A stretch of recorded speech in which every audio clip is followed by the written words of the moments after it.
வணக்கம் நேயர்களே. இந்த பூண்டு வெங்காயம் உரிக்கிறது வந்து மிகப்பெரிய வேலையாக ஒரு பெரிய சுமையாக நினைக்காதீங்க. நான் ஈஸியாக இத்தனை வருஷம் ஆகுது சமையல் கட்டுக்குள்ளே மேரேஜ் ஆகி 50 வருஷம் ஆயிடுச்சுன்னு சொன்னேன்ல. சமையல் கட்டுக்குள்ளே போய் எத்தனை வருஷம் ஆயிருக்கும்னு நினைக்கிறீங்க? 7வது வயசுலலாம் நான் சமையல் கட்டுக்குள்ளே போயிட்டேன். அப்போ இருந்து இப்போ வரைக்கும் எங்கள் பாட்டி வந்து என்ன பண்ணுவாங்கன்னா, வெங்காயம் பூண்டை எடுத்து எங்கள் வீட்டிலலாம் ஒரு கிலோ உரிக்கணும். சின்ன வீடு கிடையாது, 12 பேர் இருக்கிற குடும்பம். அதனால் வெங்காயம் பூண்டை அள்ளி தண்ணிக்குள்ளார போட்டுருவாங்க. தண்ணிக்குள்ளார போட்டு அதில் வந்து ஒரு கல் உப்பு போட்டு வச்சுருவாங்க. உப்பு போட்டு வச்சு ஒரு 1/4 மணி நேரம் கழித்து அது தலையை வெட்டிட்டு, வெங்காயம் பூண்டு தலையை வெட்டுங்க. தலையை வெட்டிட்டு இப்படி நீங்கன்னா அந்த தோல் பூரா வந்துடும்.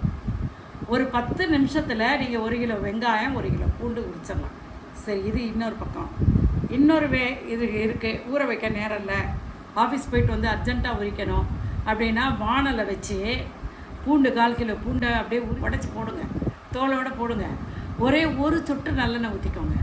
ஒரு சொட்டு நல்லெண்ணெய் ஊற்றி இந்த பூண்டை போட்டு ஒரு வதக்கு, லேசாக சூடு ஆகணும், அவ்வளோதான். வானல் சூடு லேசாக இப்படி 2 பெரட்டை விட்டு இறக்கி வச்சுருங்க. பூண்டு தோல் தனியாக வந்துடும். இதே மாதிரி வெங்காயத்தையும் பண்ணிக்கங்க.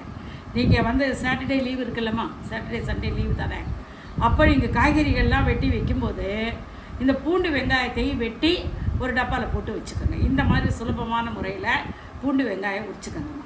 ஓகேயா? இதை நீங்கள் ஃபாலோ பண்ணுங்கள். தேங்க்யூம்மா.